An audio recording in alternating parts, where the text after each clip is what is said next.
Hey everybody, welcome to Advantage One today. My name is Josh the RV Nerd. This is 6,640 pounds, which is crazy lightweight considering it's, I don't know, probably 33, 34 foot long, tip to tail, tongue to bumper. They're gonna call it a 31 foot model. That's kind of the walkable floor space. With a big super slide, 6,640 pounds. That is crazy light. This is a Wildcat 311 rear kitchen, which is kind of a dual kitchen. It's an inside and outside kitchen space. I can't imagine something more capable for the campsite cook in your family. But the thing is, even if you're not going to be cooking up a storm, all the storage, all the countertop space, if you just want to set out a bunch of chips and dip for like game day or something like that, you don't have to be the campsite dream chef to like one of these. Cool thing about rear kitchens though, with the weight and the wide stance stability axles, this is going to be a very good fit for towing. A lot of half tons will find this well within their capability. But there's something about rear kitchen floor plans.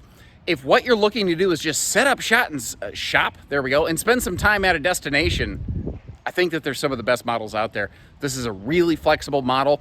If you want to do some traveling, if you want to do some seasonal type stuff, it could work for almost anybody. With no sides on the door side, it's like patio deck friendly if you want to add a deck, and it's in great shape. And on that note, I've only found a couple little things we call defects, and thankfully they're pretty minor.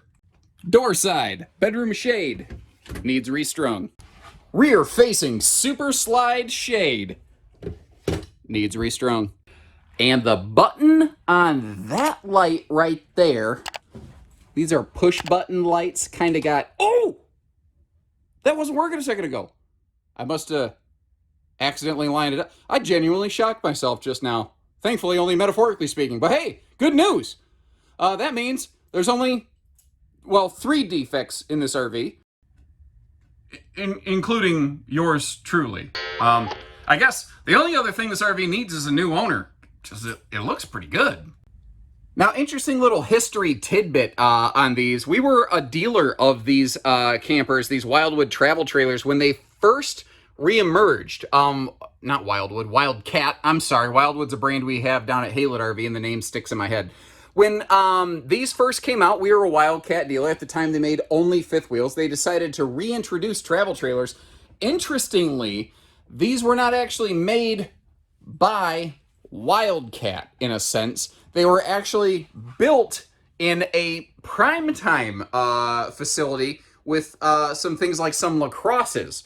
Primetime is a Forest River subsidiary, and evidently they had some openings in their production schedule, so they decided to fill it with these Wildcat trailers.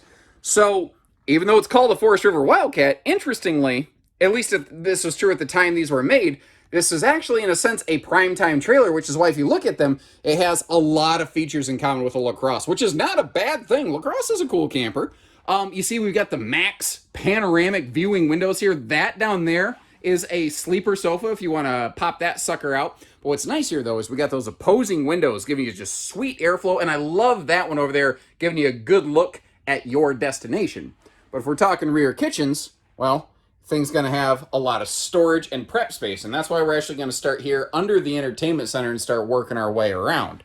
All the way up basically to the entry door, you've got that overhead cabinet space, and they made the cabinetry in the kitchen like extra tall, which is kind of cool. It really opens everything up in terms of storage capacity. I guess it doesn't open everything. You know what I mean? It expands your storage capacity. There's a lot of cabinet storage in the kitchen. That's what I'm trying to say. If you're really going to spend some time, set up shop in the RV, in the kitchen space, it's going to get the job done.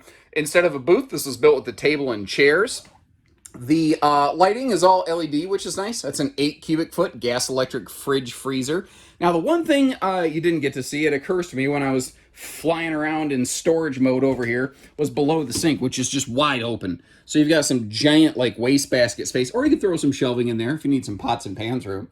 I actually have always liked these, and I'd love some feedback from our viewers here. What do you guys think? These lightweight Euro spinning swivel rocker and recliners. They do have an incline feature where the feet can kick up. I've always liked those. They're small, they're lightweight, I think they're comfortable, even as a person who's currently packing on more pounds than I rightly should. I've always liked them.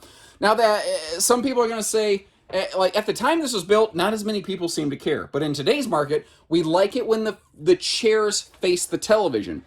Thing is, with this design, that is a pivoting TV. It's just buckle strapped in place for transit. You want to pivot that TV toward the hide-a-bed? You can. You want to pivot it over here toward the recliners, which can also pivot toward the TV? You can do that too. I think that this is I think it's a very well executed model myself. And I tell you, they were actually a little bit ahead of the curve, I think, in the way that their bedroom and their bathroom interact with one another. If you look around, you see this bedroom design all over the place in travel trailers and fifth wheels today. Wildcat, I think, was ahead of the curve on these. Now, this little side stand over here, I think would be a great little spot where you could have some maybe rolls of toilet paper set or something for you. Porcelain foot flush stool with plenty of legroom there.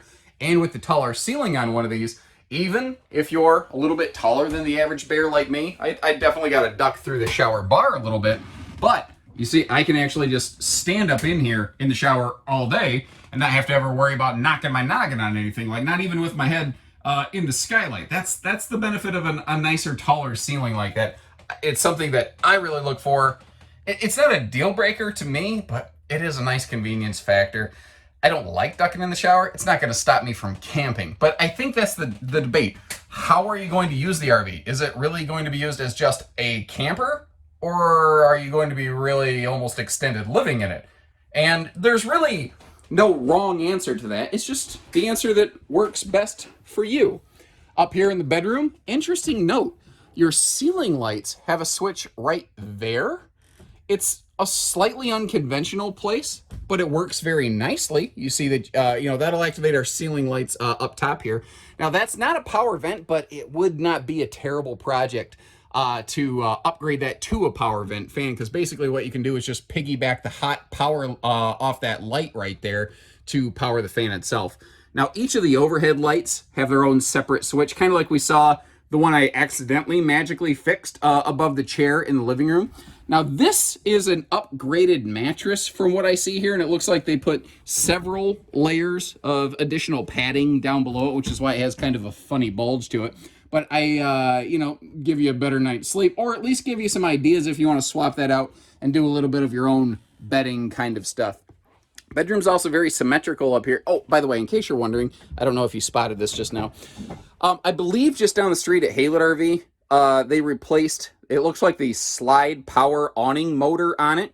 Apparently this is, I'm guessing, the old one. I'm not sure why it was held onto, but the fact is, it's got like a brand new power awning on it. Now, one of the things I do when I check out used RVs, I will just make a beeline inside and start checking those upper corners to see if there's been any sort of water damage or leaks or anything like that. I can't find any sort of problems like that whatsoever. Now, across from the bed, of course, we've got our TV hookups, but if you notice in the bathroom, there was like a funny, blocky angle corner looking at us. Well, that's what this guy is right here.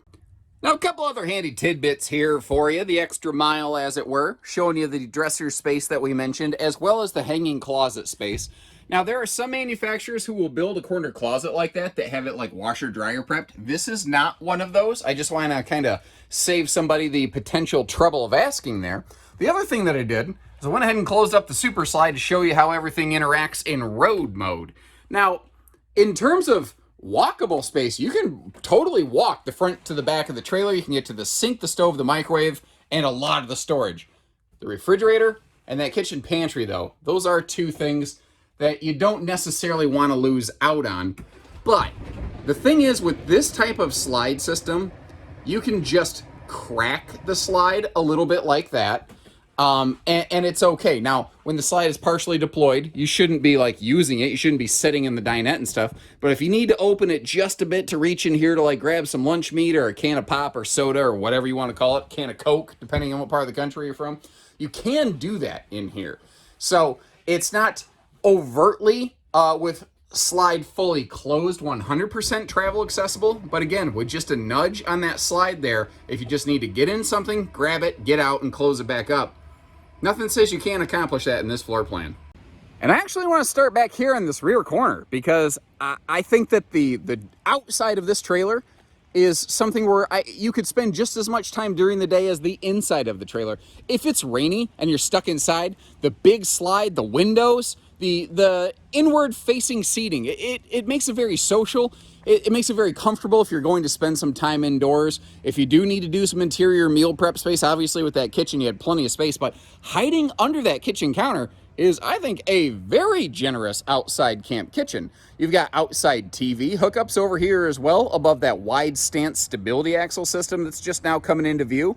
Because that right there, remember, 6,640 pounds, a lot of people are, oh man, half-ton towable all day long. Well, yeah, potentially, but it is a long trailer, and long trailers can sometimes be very bossy and, you know, cause a lot of sway on a lighter duty half-ton. That wide stance axle system right there will do a heck of a job of alleviating a lot of that. Painted nose cap looking good, skin, decals, gleaming. I'm not seeing peeling, flaking. Sorry. Let me flip the camera on. I didn't realize that was on me. I'm an idiot. I was just eyeballing this here. If you look at the way the light reflects off it, there's a spot of delamination right here. Wow. You gotta be, it's like Hogwarts. You gotta be at just the right angle to see it. Okay, it's solid as a rock underneath. So that is going to be where an aluminum support beam is located. It's possible that is, and actually I think it's likely, that's just towing stress delamination where it twisted a little bit while it's getting pulled down the road. I certainly don't see where there's been water in the RV. I don't see leaks or issues like that. Whatever the case may be, I don't know why it's there. I know it is there. I just want to make it disclose that it is there so that you can make a better, more educated decision. Apologies, I didn't catch that sooner. The underbelly's enclosed and heated. Good extended season camper with a nice touch. Again, this is kind of where you see some of that primetime DNA that I mentioned, like the LaCrosse family. That enclosed docking center right there. That's something you don't see on a lot of travel trailers, even still today. And you know what? As long as we're over here, I'm just going to give you a quick sweep past like the tire and loading information stickers here. I know some people really like to see those. I do put specs at the beginning of the video. There are sometimes some extra things you can glean here that those don't provide. And I won't claim that I'm perfect and can catch everything. My wife will actually very quickly confirm for you that I'm not perfect. But that's part of the adventure, man. Always trying to make yourselves better, you know. My point is, I've tried to represent things fairly. Where I've seen some glitches, I've tried to point them out. Where I haven't seen glitches, I've let you know what's good. And if you appreciate that, like our video, hit subscribe, and call our team when you're ready to go camping, whether it's this one or anything else we might have on hand. And short of that, take care, stay safe, have fun, and have an A1 day, everyone.